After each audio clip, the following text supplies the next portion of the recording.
নমস্কার বন্ধুরা, শম্পা স্পেশাল কিচেনের ভিলেজ ফুড চ্যানেলে আপনাদের সকলকে স্বাগত। আশা করি আপনারা সবাই খুব ভালো আছেন। আবারও আমি আজকে চলে এসেছি বেশ কিছু ইউজফুল টিপস নিয়ে, যে টিপসগুলো ফলো করলে আমাদের প্রতিদিনের দৈনন্দিন কাজগুলো যেমন খুব সহজেই হয়ে যাবে, আর সেই সঙ্গে যে কাজগুলোর জন্য বাজারে গিয়ে অনেকগুলো টাকা খরচ করতে হতো সেটা আর করতে লাগবে না। তাহলে চলুন বন্ধুরা, ভিডিওটি শেষ পর্যন্ত দেখে নেওয়া যাক।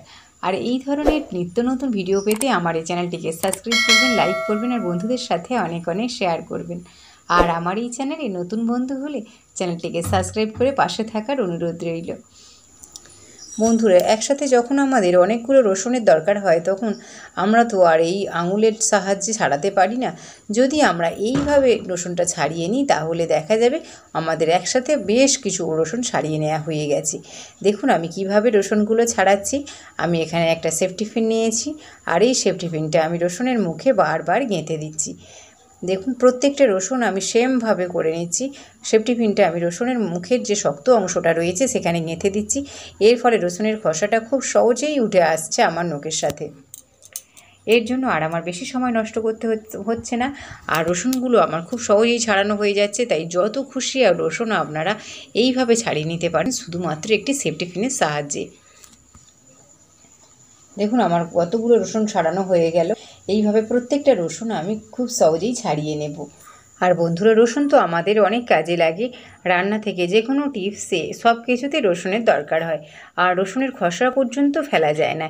এই রসুনের খোসার বেশ কয়েকটি ইউজফুল টিপস আমার এই চ্যানেলে রয়েছে, আপনারা চাইলে সেই ভিডিওগুলি দেখে নিতে পারেন। চলে যাচ্ছি পরের টিপসে।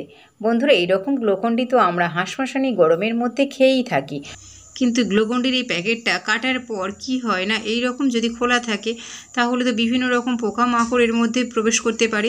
কিন্তু যদি আমরা এই রকম একটা ডবল সাইডের টেপ নিয়ে যদি আমরা কেটে নিয়ে গ্লুকন্ডির প্যাকেটের উপরে লাগিয়ে দিই তাহলে দেখা যাবে খুব সহজেই আমাদের গ্লুকন্ডির প্যাকেটের ঢাকাটা আমরা খুব সহজেই দিয়ে দিতে পারছি। দেখুন এখানে আমি একটা ডবল সাইডের টেপ নিয়েছি, আর ডবল সাইডের টেপের উপরে যে একটা অংশ রয়েছে সেটা আমি তুলে দিলাম। এবার আমি গ্লুকন্ডি প্যাকেটের ঢাকাটা ডবল সাইডের টেপের উপরে লাগিয়ে দিচ্ছি। দেখুন আমার পুরোপুরি কাজটা কত সুন্দরভাবে হয়েছে।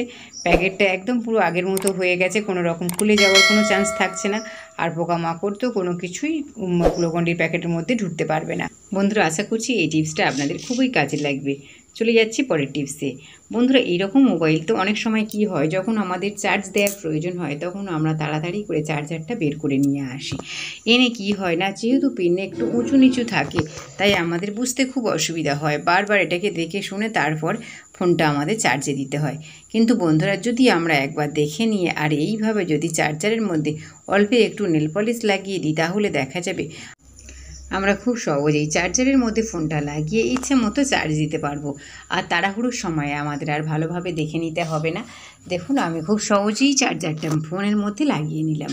এবার আমি ফোনটাকে নিয়ে চার্জ দেব। বন্ধুরা, ছোট্ট টিপস কিন্তু এটা ভীষণ কাজের। তাই বন্ধুরা, যদি ভিডিওটি ভালো লেগে থাকে একটা লাইক করে দেবেন। চলে যাচ্ছি পরের টিপসে। বন্ধুরা, এইরকম উত্তরীয় তো আমাদের নাচের প্রোগ্রামে অনেক সময় লাগে, আর এটা আমি নিজে হাতে বানিয়েছি। আর এই সাইডে যে পাড়গুলো রয়েছে পাড়টাও আমি নিজে হাতে বসিয়েছি। বন্ধুরা দেখুন, এখানে আমি একটা ফেভিকুইক নিয়েছি, আর এই ফেভিকুইক আটার সাহায্যে আমি এই সরু পাড়টা বসিয়ে নিয়েছি। কিন্তু অনেক সময় হয় কি, এই রকম কাজ করতে গিয়ে দেখা যায় যে হাতের মধ্যে আটাটা কোনো কারণে লেগে গেছে। সেক্ষেত্রে দেখা যায় যে হাতের মধ্যে আটাটা একদম চেপে বসে গেছে। কিন্তু যদি আমরা এই টিপসটাই ফলো করি তাহলে দেখা যাবে হাতের মধ্যে আর আটা কোনো রকম চিটচিট করছে না। দেখুন আমি এখানে নিয়ে নিয়েছি 1 চামচ লবণ, আর এই লবণটা আমি হাতের মধ্যে নিয়ে ভালো করে ঘষে নিচ্ছি। এই লবণটা হাতের মধ্যে নিয়ে ভালো করে ঘষে নেওয়ার ফলে কি হবে না, হাতে থেকে একদম আটাটা উঠে যাবে, হাতের মধ্যে একটুকু আটা লেগে থাকবে না। এবার আমরা হাতটাকে ভালো করে পরিষ্কার জলে ধুয়ে নিতে পারবো। দেখুন আমার হাত একদম পরিষ্কার হয়ে গেছে। এই রকম আঠা যদি আপনাদের হাতে লেগে যায় তাহলে আপনারা আমার এই টিপসটা ফলো করতে পারেন। বন্ধুরা, ফেভিকুইক ছাড়াও যে কোনো আঠা যদি হাতে লেগে যায় তাহলে আপনারা এই প্রসেসটি ইউজ করতে পারেন। চলে যাচ্ছি পরের টিপস। বন্ধুরা, এইরকম মাস্ক তো আমরা প্রত্যেকে ব্যবহার করেই থাকি। বাইরে বিভিন্ন সময় যখন আমরা বাইরে বের হই পলিউশনের কারণে আমরা তো এইরকম মাস্ক ব্যবহার করেই থাকি, কিন্তু এই মাস্কটা আমাদের আরও অনেক কাজে লাগে। দেখুন কিভাবে আমি এই মাস্কটাকে ব্যবহার করছি। বন্ধুরা, অনেক সময় আমরা যখন বাইরে কোথাও যাই তখন হয়তো হঠাৎ করে আমাদের ফোনের চার্জটা শেষ হয়ে গেছে আর আমাদের চার্জ দেওয়ার প্রয়োজন হচ্ছে। সেক্ষেত্রে আমরা কিভাবে ফোনটা চার্জ দেব? এই রকম স্মার্টফোন তো যেমন তেমনভাবে ঝুলিয়ে দেওয়া যায় না, যেখানে সেখানে রেখে দেওয়া যায় না। কিন্তু যদি আমরা এই স্টেপসটা ফলো করি তাহলে দেখা যাবে খুব সহজেই আমরা ফোনটা ভালোভাবে চার্জ দিয়ে নিতে পারছি। দেখুন বন্ধুরা, আমি বাক্সের মধ্যে এইভাবে ফোনটাকে ঝুলিয়ে নিয়েছি, নিয়ে আমি এইভাবে ফোনটাকে চার্জে দিয়ে দিয়েছি। এর ফলে কি হবে না, যখন তখন যেখানে সেখানে আমরা স্মার্টফোনগুলি ভালো করে চার্জ দিয়ে নিতে পারবো, আর কোনো রকম পড়ে যাওয়ার ভয় থাকবে না। চলে যাচ্ছি পরের টিপসে। বন্ধুরা, এখানে আমি খানিকটা সিরিজ কাগজ নিয়েছি। এই সিরিজ কাগজ তো আমাদের অনেক কাজে লাগে। এখানে আমি সিরিজ কাগজটা খানিকটা কেটে নিচ্ছি। কাঁচির সাহায্যে আমি খানিকটা কেটে নিচ্ছি, ঠিক আমার যতটুকু প্রয়োজন। আপনাদের যদি বেশি প্রয়োজন হয় অবশ্যই আপনারা বেশি করে কেটে নেবেন। এবার আমি এই সিরিজ কাগজটার মাঝখান থেকে আরও এক টুকরো করে নেব। মাঝখান থেকে আরও এক টুকরো করে নিলাম। এবার এই কাগজটা নিয়ে কি করব সেটাই আমি আপনাদের এখনই দেখিয়ে দিচ্ছি। বন্ধুরা, এখানে আমি একটা ডবল সাইডের টেপ নিয়েছি, আর নিয়েছি যে জামা কাপড় শুকনো করতে দেয়া হয় সেই ক্লিপ। বন্ধুরা, এই রকম ক্লিপ তো আমরা প্রত্যেকেই ব্যবহার করে থাকি। এখানে আমি ডবল সাইডের টেপ খানিকটা কেটে নিলাম। এবার মাঝখান থেকে আমি আরও এক টুকরো করে নিচ্ছি, নিয়ে এই ডবল সাইডের টেপটা আমি এখন ক্লিপের মধ্যে লাগিয়ে দেব। কাজটা আমি কিভাবে করছি দেখলেই বুঝতে পারবেন। এই ক্লিপের দুধারে আমি ডবল সাইডের টেপটা লাগিয়ে দিচ্ছি। এবার ডবল সাইডের টেপের উপরে যে একটা পাতলা কাগজ রয়েছে, এই কাগজটাকে আমি আঙুলের সাহায্যে উঠিয়ে দিচ্ছি। দুদিকেই আমি সেমভাবে কাজটা করে নেব। এবার আমি সিরিজ কাগজটা লাগিয়ে দিচ্ছি। দেখুন বন্ধুরা, আমি অন্যটার ক্ষেত্রেও একইভাবে উপরে সেই পাতলা কাগজটা তুলে নিচ্ছি, নিয়ে আমি সিরিজ কাগজটা লাগিয়ে দিচ্ছি। দেখুন কাজটা আমি কিভাবে করলাম, আর জিনিসটা আমার একদম রেডি হয়ে গেল। এবার এটা নিয়ে কি করব আমি আপনাদের এখনই দেখাচ্ছি। এইরকম কাঁচি তো আমাদের প্রত্যেকেরই বাড়িতে রয়েছে, আর এই কাঁচির যখন ধার চলে যায় তখন আমাদের কাঁচিটাকে নিয়ে বাজারে ছুটতে হয়, আর বাজারে গিয়ে ধার করিয়ে আনতে গিয়ে অনেকগুলো টাকা ব্যয় করতে হয়।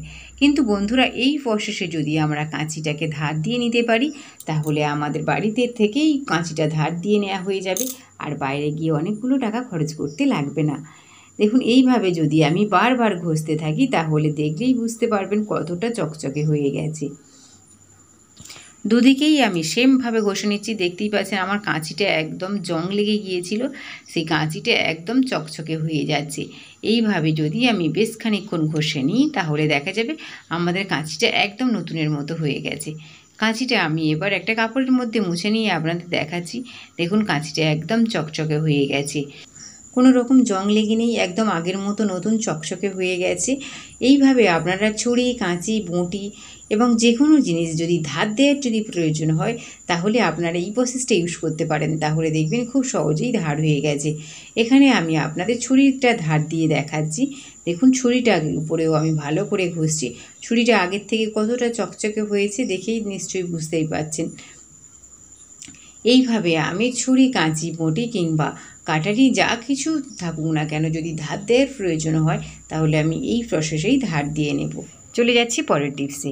বন্ধুরা, আমি এখানে একটা পাত্রের মধ্যে বেশ কিছু কাঁচা লঙ্কা নিয়েছি।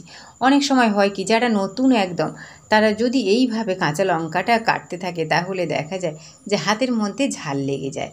তখন আমরা কি করব? হাতটা যদি সমানে যদি জ্বালা করতে থাকে তাহলে তো মোটেই ভালো লাগে না আমাদের। কিন্তু এইভাবে লঙ্কা কাটার পর যদি আমাদের হাতটা জ্বালা করে তাহলে আমরা এই ছোট্ট টিপসটা ইউজ করতে পারি। দেখুন আমার হাতের মধ্যে লঙ্কার দানা লেগে আছে আর হাতটাও জ্বালা করছে, কিন্তু যদি আমরা এইভাবে হাতের মধ্যে খানিকটা কাঁচা দুধ লাগিয়ে নিই তাহলে দেখা যাবে আমাদের হাতটা আর জ্বালা করছে না। এখানে আমি খানিকটা কাঁচা দুধ নিয়েছি, আর এই কাঁচা দুধের মধ্যে আঙুল দিয়ে আমি খানিকটা হাতের মধ্যে ভালো করে মেখে নিচ্ছি। এইভাবে যদি আমরা কাঁচা দুধটা হাতের মধ্যে লাগিয়ে নিই তাহলে দেখা যাবে আমাদের হাতটা একদম ঠান্ডা হয়ে যাচ্ছে ধীরে ধীরে, আর কোনো রকম জ্বালা করছে না।